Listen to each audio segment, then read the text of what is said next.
Good morning, good afternoon, good evening, wherever you're watching me from. My name is Olayinka Adenusi, and I'm a public health nurse. I'm a midwife. I'm a health visitor, and I'm also a member of the Enablers Diaspora Grassroots Support Outreach Charity Organization. So my main aim for sitting here this evening is just to talk about a common disease, a very common disease, a very serious one that affects many people, many people all over the world, and it is called diabetes. In fact, the World Health Organization reported that globally an estimated 462 million individuals are affected by type 2 diabetes.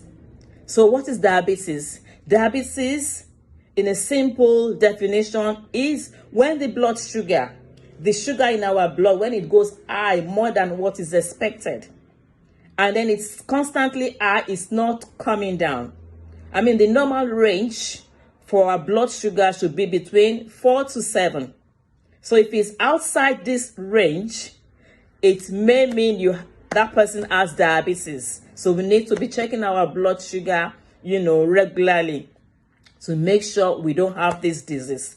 Like I said, it's a very serious condition. It's a common disease affecting so many people all over the world.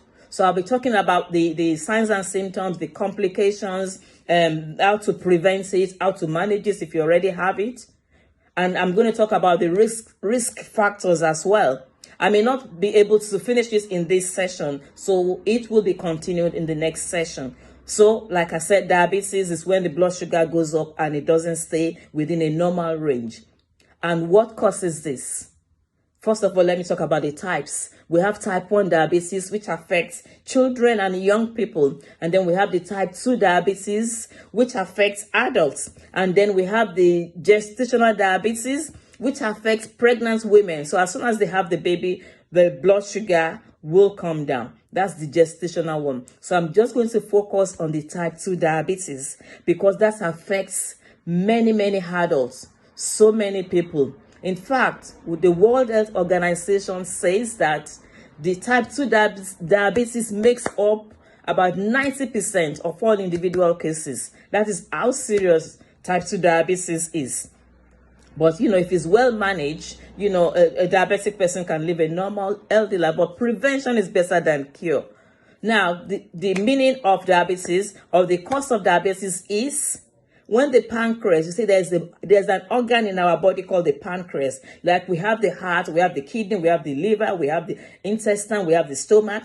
There's an organ called the pancreas. So what does the pancreas do? The pancreas, in a simple word, produces insulin. Insulin is an hormone in our body produced by the pancreas. So once it's produced by the pancreas, the insulin is supposed to maintain a blood sugar level for us within the range of 4 to 7 millimoles. But when it's outside this range, that means that person probably is diagnosed with diabetes, and some diabetes mellitus, type 2 diabetes. And sometimes some people have this diabetes and they don't even know they have it, and they just go about their own activities, and then meanwhile this diabetes is causing so much serious damage in the body. The signs and symptoms of diabetes is going to the toilet so frequently, especially at night, blurred vision, tiredness. The person is always thirsty and always drinking, not knowing that it's one of the suffering. She or he is suffering from diabetes. Like I said, blurred vision, a wound that stays there, that's not healing at all, that's taking too long to heal.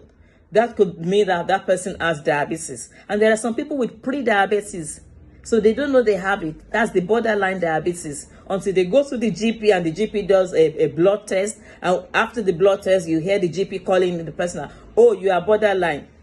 And that is good. At least the GP notifies you. Then you need to start working on how to prevent it, looking at your diet.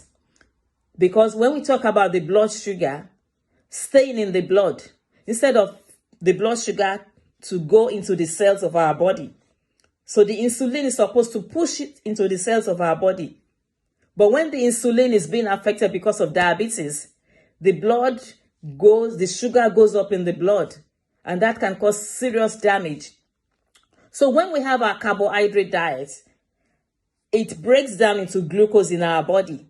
And when it breaks down into glucose, the insulin is supposed to push it into the cells of the body. And then that's where we get our energy from, when it goes into the cells of the body. But in case of a diabetes person, it doesn't go into the cells. It stays in the blood. And when it stays in the blood, it just goes up and it rises and it rises. And that's when all the signs and symptoms starts, appearing. Because when it stays in the blood and there's nothing in the cells to be used for energy, that's why a person with diabetes will have tiredness. So that's type 2 diabetes for you. As for type 1 diabetes, is common in children and young people.